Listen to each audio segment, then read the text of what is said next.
All right. So, how nice to meet you again, Jennifer. And tell me a little bit.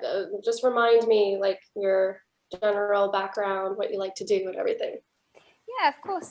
Well, lovely to see you again as well. I hope it's sunnier in where you are than in Montreal than it is in London, because it's not been the Pretty best of weather overcast. right now. It was really sunny for several days, and then just today it's gotten cloudy. Oh, really? Okay. So what I do, I'm a life and career coach. So I work predominantly with young people, which is how we met. Um, and I guess my life purpose would be to try and bring more of who people are in what they do in their lives. And that includes, for example, helping young people realize that they can stop and think a little bit more about what they want to do, instead of just feeling like they have to rush into something and then maybe regret it years later, like I did. So a bit of background about me, I guess. I'm a coach, but I'm also a solicitor, which is a English word to say lawyer. And so I trained in France, so I'm half French, half English. I trained in France initially, moved to England, decided to convert my law degree, worked my way up in the central London law firm, started from two people in a tiny office to a big team. And I became a partner in that law firm. So I kind of did on paper what looked good and what I suppose everybody and every parent in society thinks is the best thing. I was good at it, but I hated it. And I decided, yeah, I was losing myself, losing my soul, I guess. And the reason why I was doing all of it, which was to help people. And then gradually realized that I needed to do something about it. And had the pleasure of meeting a coach, and that started my whole journey. So I went full circle, realized that that's what I wanted to do, and have been doing it ever since, and just love it. So I guess my message would be, you can do what you want to do. So you primarily work with university students or recent graduates, is that right? Yes, so primarily, yes, that's right. So university students, recent graduates, or people in their first roles, or when they kind of have applied for this graduate scheme or something, and then they kind of ended up, some people tell me, I've ended up in finance, I've got no idea how I did that. And now I'm kind of like stuck in this route, and I've never stopped to think about it. So yeah, those are the people I usually help. But I do also work with schools in London. So I train as well some teachers and careers advisors in schools and in universities. Yeah. Nice. And you're based in the UK, right? Yes, in London. Yeah. Cool. How about you? Yeah, so I'm an academic coach, which basically means I provide academic support in the form of tutoring, primarily with English communication skills. So all of the basics, reading, writing, speaking, listening. However, I integrate a lot of personal development to help teenagers. My age group is usually grade 8, or which would be year 9, I believe, in the UK. So like 13 years old-ish up into the university age group as well. And so I help them academically, but bring in a lot of personal development skills so that as they're developing through their academic careers as students, their focus is not just on this mentality of surviving school and studying really hard into something that they might not, that might not really fit who they are. And so that I do a lot of self-reflection and self-awareness and things like that so that they can kind of start to figure out who they are, where their interests are, so that they can feel more confident when they proceed into their young adult lives. If they do want to go to school, or if maybe they don't want to go to school, and then that's totally fine. But at least they have that self-awareness and that confidence, while at the same time I've provided them with some academic support with English skills so that they're still equipped for the real world in terms of communication, getting along with others, things like that, being able to communicate basically. So there's quite a lot of overlap, really, it sounds like. Yeah.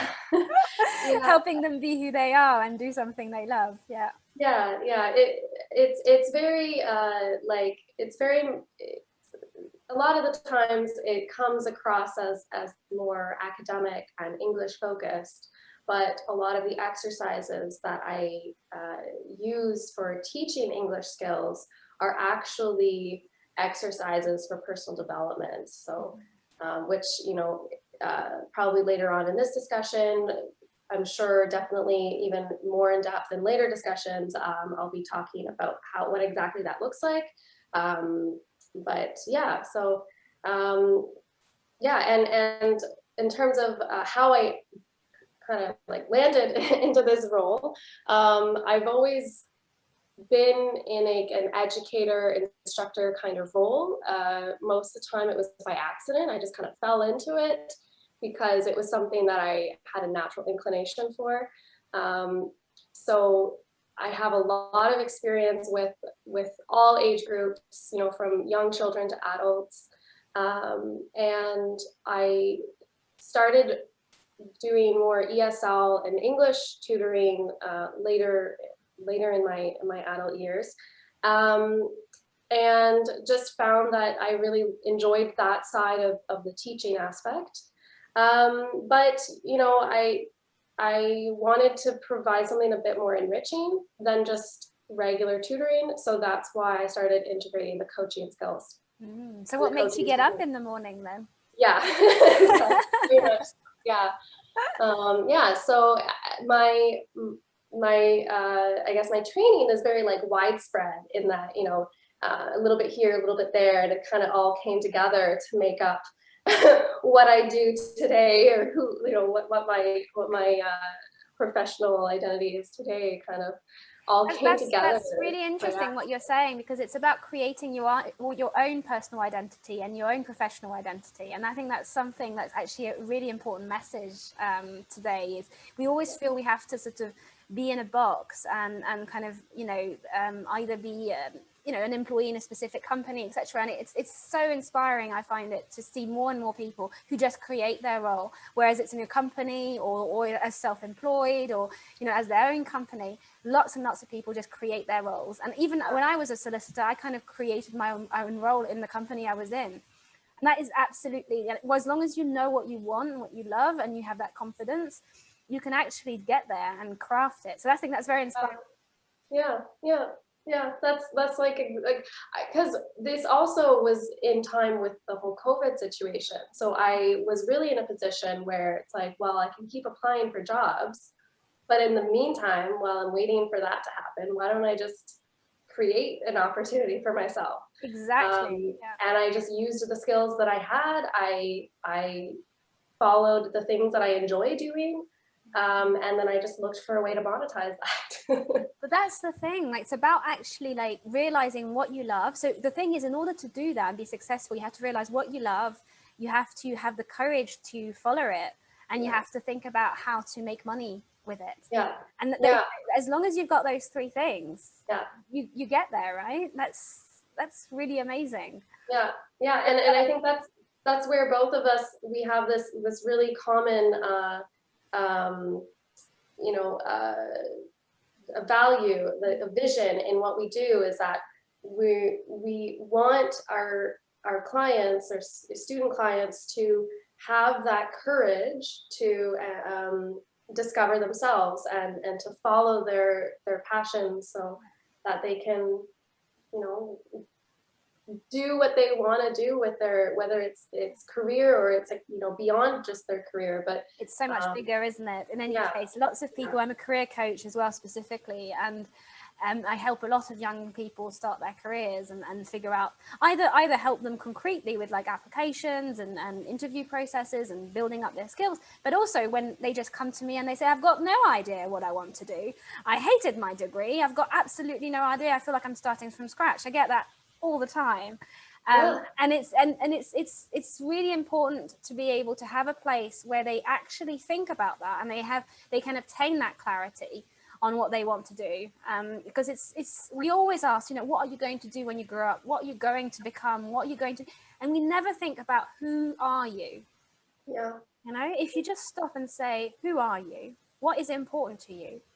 Then what you're going to do will just fall in place. It will just make so much more sense and be easy. It's instead of looking for a needle in a haystack, you've kind of got this magnet, you know, Yeah.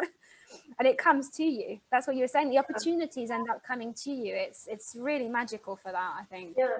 And it's funny that you bring that up about, you know, that the clients that come to you, they are asking themselves, or they're coming to that realization of like, what am I doing? Like, why am I doing this degree? Or what am I going to do after this degree? That was exactly what I went through. I was in my master's degree and I realized like, you know, like I followed these, I was in anthropology, archaeology, and I followed it because, you know, it was very interesting to me. I enjoyed it. It was a passion. But I got to the point where I was like, this is great. I love absorbing this knowledge, but what it's not making me feel fulfilled anymore. And it's not like really serving a greater purpose for me. So I was exactly where a lot of your clients are when they come to you. I was in this crisis mode of like, what am I doing? So that really helped me, you know, go through that path myself of focusing on, okay, what are the skills that are like come naturally to me, where like I don't really even need the training. That's just like it's, you know, it's within me. And then what am I passionate about? What makes me feel joy and fulfillment? And yeah, so that's kind of how I circled back to education, and just focused on that. And I didn't try to put a lot of strain on myself with, well, you know, I've made it this far in my academic career and I've paid all this tuition money to get this degree. So, you know, it's going to be a waste if I change my path, or, you know, I didn't put that strain on myself. I just thought, you know, like I need to just keep following where it feels good, you know, And that, like, and I really want to acknowledge that for you, because that's actually something that's really difficult to do. Like, I did actually put that strain on myself because I'd invested so much money and so much time and so much expectation into this career, and it was doing so well. I was, you know, on paper it looked exactly like what I said I wanted to do and what people around me probably expected me to do. And I was very, very unhappy, and it probably took me around, well, 5 to at least 3 last years where I really, really knew, before I got the, you know, the courage to say, I'm done with this, you know, and I'm going to, I'm resigning and I'm putting all of that behind. And just, it was literally the day I finished paying off my my loan, I literally quit almost on the day I did it. oh, It was it was really, really hard, and it takes so much to do that, but it was like facing my biggest fear. And that's why I work as well with a lot of people who've done career change in addition to young people, because it's something I've experienced, and I know how it feels to do it. But once you've done it, it's so much easier. It yeah, feels like it's like you're jumping off of, you know, in this swimming pool, you're jumping from the top, you know, how do you call it, diving board. diving board. Exactly, you're at the top of the diving board, and you've got all these voices in your head saying you're going to die, why you do this, and you know, you could almost go flat on the diving board and say, no, I'm never going to do this, you know. And actually, once you jump and you're in the swimming pool, you feel great, you feel refreshed, you're fine, you feel proud of yourself, and you look at it, it doesn't look that far anymore. Mm-hmm. It's Mm-hmm. exactly how that felt, but that difficulty of actually making the decision, I can relate to that. Yeah, A yeah. lot, yeah. Yeah, and that's something that I try to talk to my students, is, you know, especially those that are, you know, in their final years of high school, and you know they're having to apply to universities, decide on what programs I want to study, and they're always nervous of choosing the wrong one, or you know they, because they're still so young, and that is, it's very difficult. I mean, some people, they know exactly like what they want to go to school for, and that's great.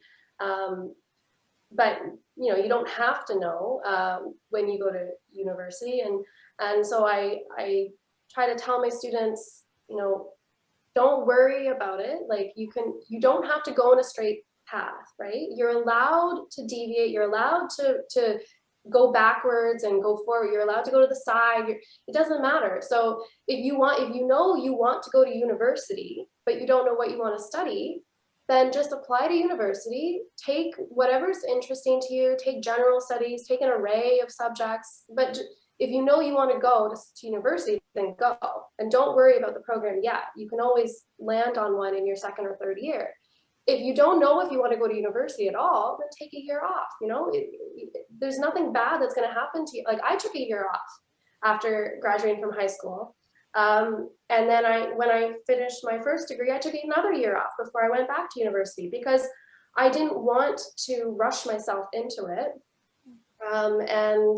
And yeah, so a lot of the youngest students that I work with, they do have this, you know, they're still in this mindset of like societal expectations of the stages of development that we go through in life. And I'm really trying to break that down within you know, and let them understand that, like, there's no shame, there's no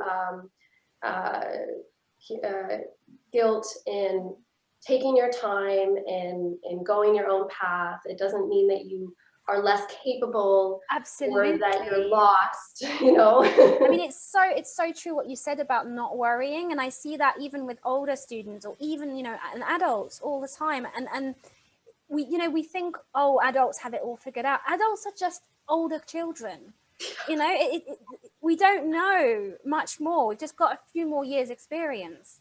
Yeah. So I have people in their 40s come to me and, hey, I've no idea what I'm doing.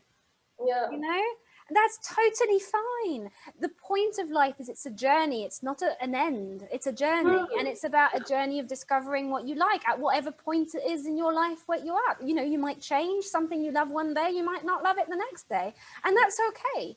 It's about embracing that. And that's exactly kind of what you said. It's about changing and shifting from worry to excitement. Yeah. As to what the next thing is going to be for you, instead of being like, oh my God, you know, if I'm not in this specific route, then what's going to happen? Well, what's going to happen is that you're going to have loads of different options. Mm-hmm. Yeah. And that's the thing that's really interesting as well, is, you know, the brain is there kind of to see the problems, right? Our brain was built to see the problems, to try and analyze the problems, to make sure to keep us as safe, as contained as possible. And that, of course, is useful. It was more useful when we were actually living, you know, in a dangerous setting thousands of years ago.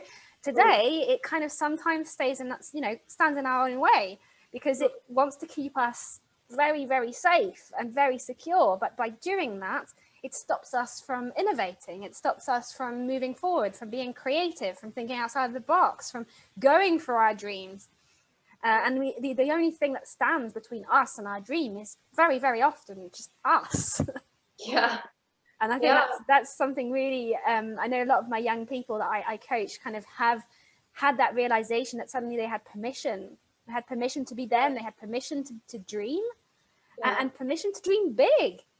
Yeah. You know, because if you want to attain it, you can't dream little, because, you know, you're not going to get halfway there. You know, you have to dream big. Yeah. And that's what's inspiring. And so many adults out there have told me, oh, you know, but they're young, they don't know what they want. They do. If there's one thing I can say is that all of them, actually, you know, when I do my exercises with them, they have so much clarity about what they love, about what they're passionate about. It's completely. It's just they've never asked themselves. No one's ever asked them. Yeah. Yeah. It's almost like people have their dream or like, you know, where their passions lie, and then they have their reality check path, and it's like, you know, it's like their plan B, but their plan B becomes their plan A in life. And at least, like, that's how it felt for me, where, you know, I always had this vision of like what would be really nice to go for in life and the ideal lifestyle and career path. But I took the safe route, or what I thought was the safe route, where it's like, well, let's just do something that other people will find respectable, or a safe plan, or, you know, a reasonable plan. But in the end, it was probably more reasonable for me to just start, focusing immediately on where my passions wanted to take me. Because in the end, uh, I had that crisis moment, and it's like when you keep lying to yourself and keep suppressing the parts of yourself that want to be expressed, it keeps building and building and building, and until you come to that time in your life. And it happens to everyone who does suppress, right? Like, doesn't matter if you're 25, if you're 40, if you're 65, there will be that day if you've continued to suppress your passions and your curiosity. Your soul or your subconscious will eventually tell you to pay attention. Yeah. And if you keep ignoring it, it will really tell you to pay attention in a bad way. And sometimes it's even like physical, like, I mean, the stress of my work used to have a huge impact on how I felt. Like I used to get stomach cramps. I used to really feel awful, Yeah. and the Sunday blues is a thing. It really is. My Sunday blues started on a Saturday. Like it's really important to listen to what you love. And honestly, now when I get an email, I feel excited. Mhm. I don't have that physical reaction anymore, but I wasn't listening. I wasn't listening to my body. I wasn't listening to myself. And Yeah. now when I actually, listen to myself, I'm like, I'm working, I'm loving it. Yeah. I want to do more of it. And then suddenly it's no longer separate from my life. It is my life. It is part of my life. It's symbiotic instead of being in parallel. And that's one thing I've noticed is, like, as you said, they complement, you limit. You have one thing that's, one box that's your life and one box that's your career. Yeah. First of all, your career isn't half of your life. No. It's only a small chunk of the big cake. Yeah. And there's a lot of other things: family, fun, health, money. It's all separate things, and we never see it like that. Particularly at that age, career is like the one thing on there. Yes. Yeah. It's kind of like the be all end all of our goals in life. And the thing is, we want the best for our children, but we want them to have, most of all, a happy life. And what does a happy life look like? Yes, career is part of it, but it's not the only thing. No. Well, either. it has to be balanced with everything else. Exactly. Yeah. So Yeah. I guess the topic, so I guess the topic really that what we really wanted to talk about, and we've kind of like flirted around it this entire time, is about how to bring more of this permission, of this way of thinking into education, into schools and universities around the world. And obviously we're like in different countries entirely, but it sounds like what you're hearing and what I'm hearing is it's a similar experience that the children, the children and the adults are living, basically the young people are living, right? And so it's about, I guess, bringing that awareness of this other way of thinking and the impact that could have at a younger age. I think that's the thing that really drives me, is if I had known and I had given myself the permission that I have now given myself years ago, I mean, I don't regret it, because it's made me and it's made me a better coach, and maybe it allows me to have a bigger impact today. But I spent 7 years with stress in my stomach, with feeling bad, with probably doing some harm to myself in the end. For what? Yeah.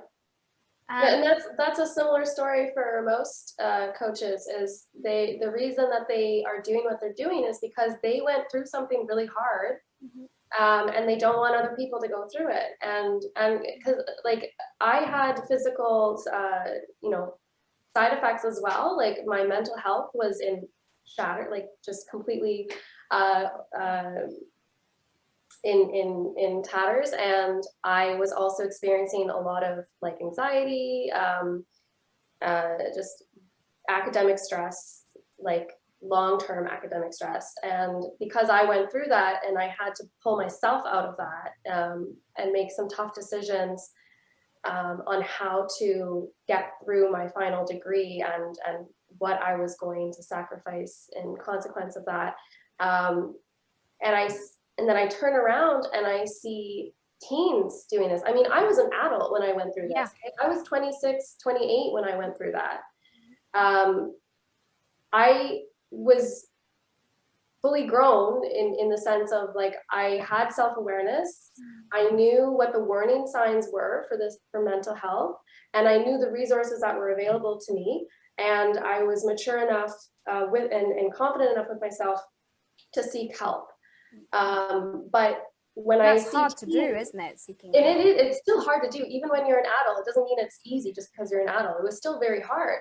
But when I look back and at the students that I was tutoring at the time, who are like 13, 15, 17, and they're experiencing academic stress and anxiety, and just like poor mental health because of the strains of whether it's parents or schools, like expectations and the choices that they're expected to make at such a young age, and for their future and things like that. So when I see the young kids doing that, I'm like, I don't want them to go through what I just had to go It's like through. a huge amount of pressure, isn't it? It feels like a huge amount of pressure to have everything figured out. And it's just like, you don't. And one of the secrets is that we never really do, you know?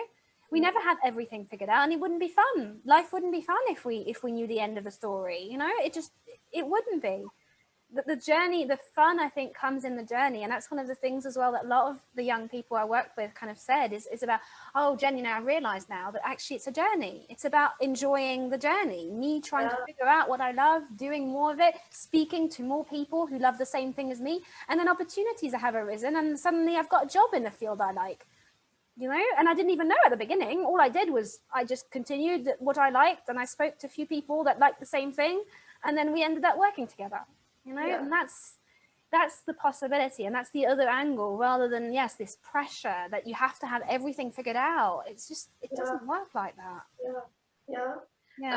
And like balancing your life, whether it's your career or your academics, you know, because another thing that I see a lot of the students, because I get a mixed range of learning levels from my students. You know, sometimes parents send me their students because they're struggling with school. Other times parents send me their kids because the students are doing very well in school, but just, you know, they want them to just go above and beyond.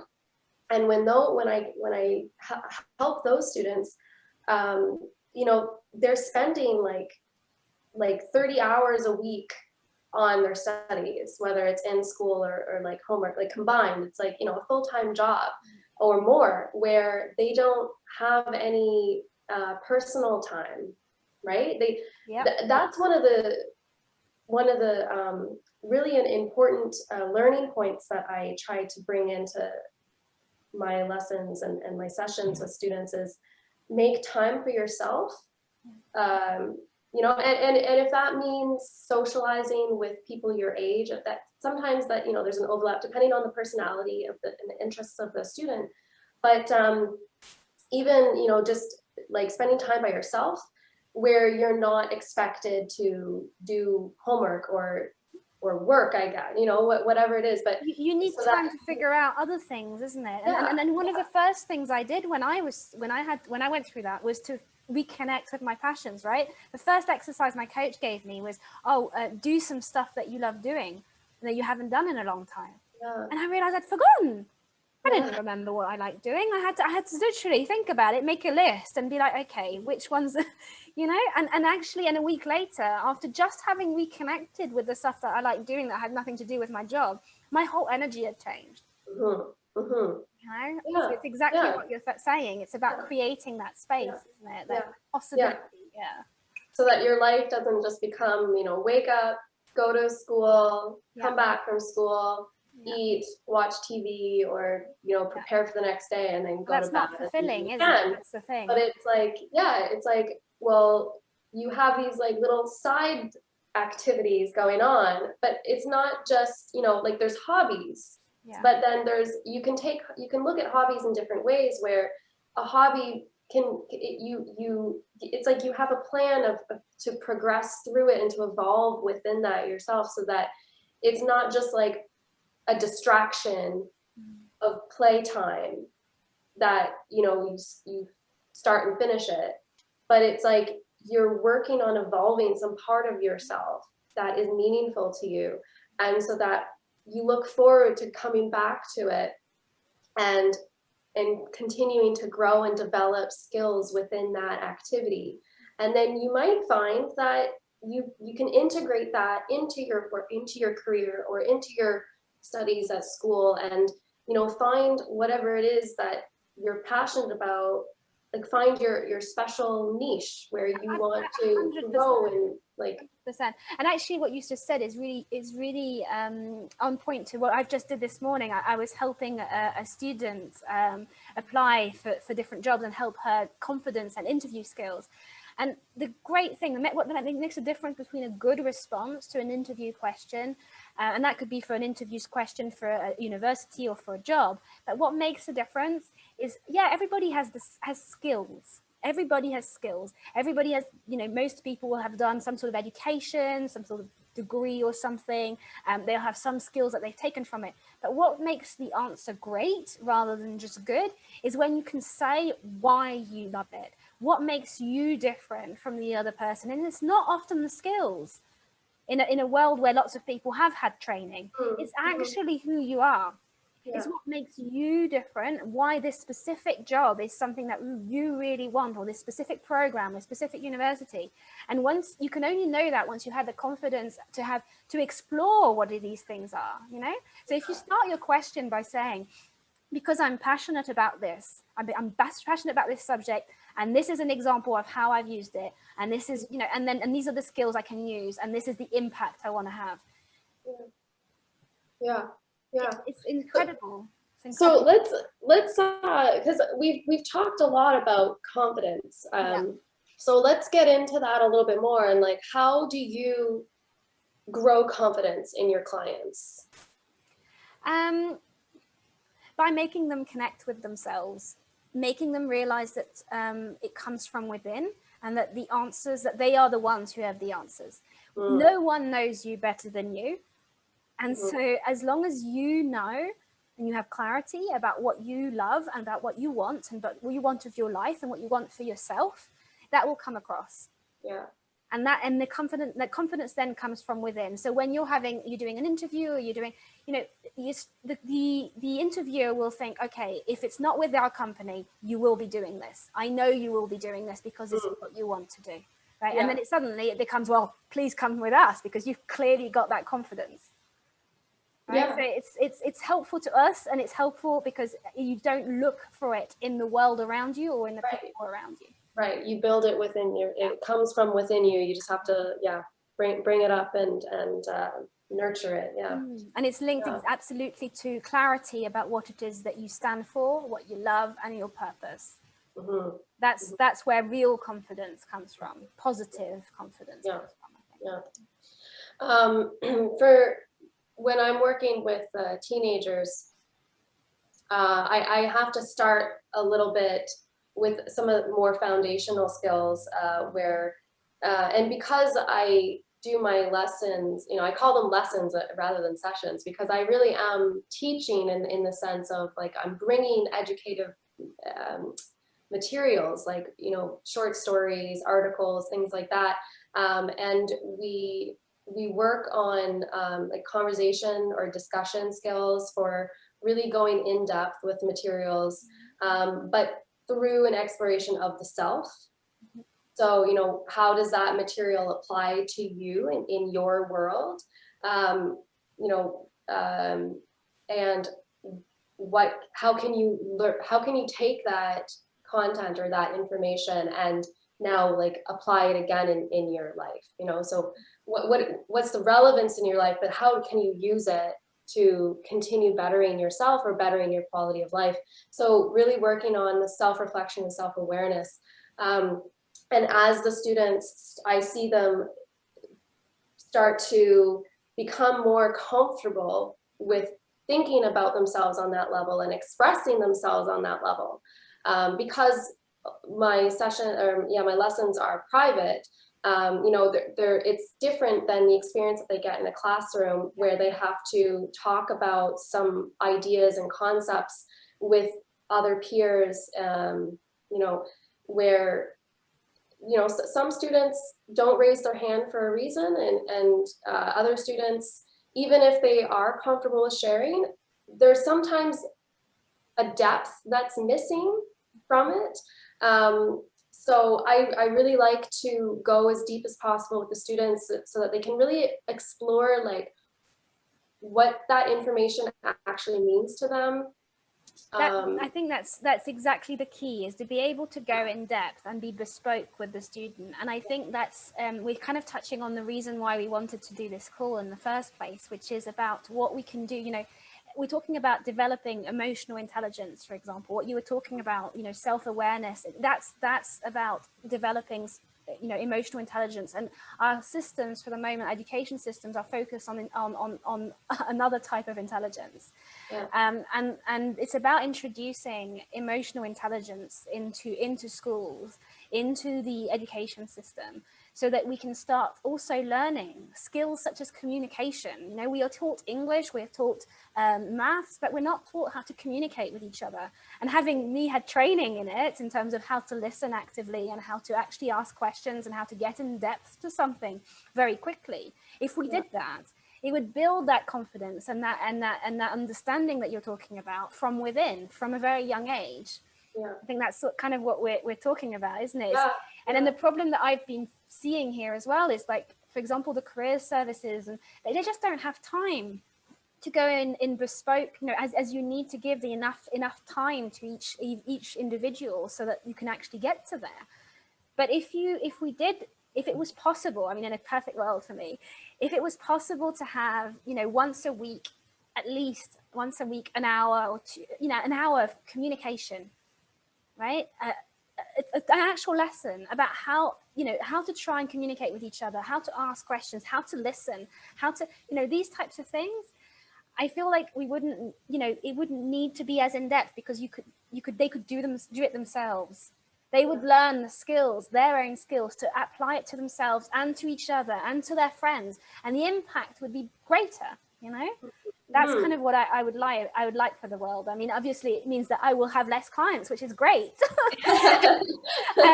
But I think we always need that, and we always need this other person sometimes. So, I don't think that's going to be the end of what we do. But if it is, great, in a way, because it means that the system will have integrated this enough so it can actually have a real impact. So I guess that's one of the messages I wanted to sort of put today, was the idea of incorporating emotional intelligence, communication, and these types of skills, coaching skills, into education, which is clearly, from both of our experience, really missing right now. Yeah. So I mean, it was lovely to speak to you today. I must admit, it's a topic that I really, really love, and I think it's so important. Hopefully it's been useful. So I guess what we'd like to do is do more of these, wouldn't we, Lauren? Yeah, I think there's a lot more that we can talk about. I feel like we only covered the surface. Completely. And there's because and not just to talk about what's wrong with education either. That's not. I don't think either of us are trying to trash education. Oh no, it's about how to add to it, improve it, and how to evolve it. Exactly. I mean, it's not about changing what's currently done. It's about adding something to it. It's about adding something new, and a different dimension to it. That's what it is. It's about growing it, really. Yeah. That's what it is. And by growing it, we can hopefully, help more people, and also help the teachers, because they've got a very difficult job sometimes. Yeah. And it's very hard, it can be very frustrating, from what they've told me as well. It can be very frustrating not to be able to help everybody. And because you've got class you have to deal with, and so I feel like if they could also get more help and support in terms of training on these specific skills, then again, I think that would help them and help the students, and maybe even the parents. And one of the ways that you're doing that currently, I believe, is what you mentioned before, is doing workshops in universities, right? Yeah. So I do some regular workshops with universities here. Mostly it's called find what makes you tick, finding a career that works for you. So I do quite a lot of those. I've had very, very good feedback, and mostly people who've said, you know, we've never thought about it this way. And said that's exactly what I needed to hear. You know, I needed to have permission to actually not know. It's fine. It's okay that I don't know. It's exactly what you're saying. Don't over worry. Think, you know, focus on now. Make sure you're doing, you know, you're getting the skills you want. You're having the marks that you want to have, instead of constantly worrying about the future. Is about also enjoying the present moment. Yeah. And taking, you know, enjoying it and learning, using it as learning time as well. So for any listeners that might be interested in joining one of your workshops, how would someone do that? So for the moment, it's with universities in England, but I also do workshops online, so it can be from anywhere. And it would be through contacted me through my website, effortlessu.co.uk, effortless-u.co.uk. So my name's Jennifer Scurfield, and it's easy, you know, you can just Google my name, you can find me very easily. So just add you, and I can add you to the list of the next batch of workshops, basically. So it's very easy. And also we were thinking, you know, we might also do something, because I love the idea that we're cross-border like this. So we were thinking of doing more of these talks, bringing the world together a little bit. Yeah, definitely we'll be doing more of these discussions. Probably in the near future, we'll do some collaborative workshops as well. I have some workshops in development that will be out in the spring.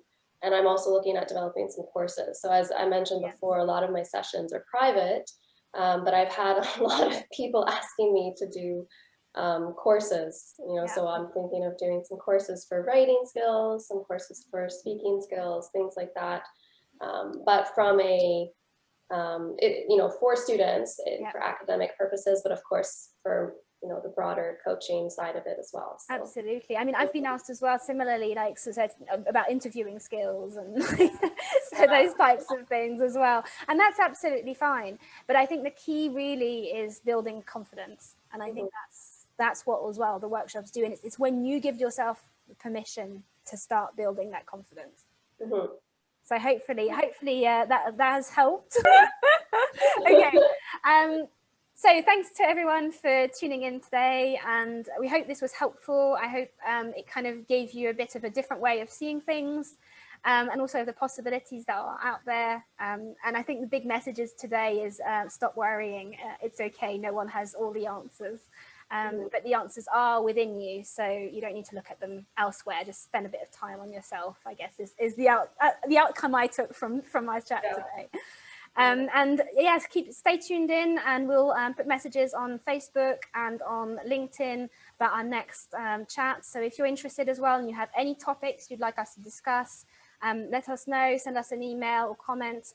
Like I said, my website is effortlessu.co.uk, so you can find me on there, and Lauren will also put her details in, I think, below this video, and if you want to say them as well. Yeah. So you can reach me at my website, Ren Academy. That's RENREN Academy.com. But the details will be in the description box. Brilliant. Okay, well, thank you everyone, and see you next time. Bye. Bye.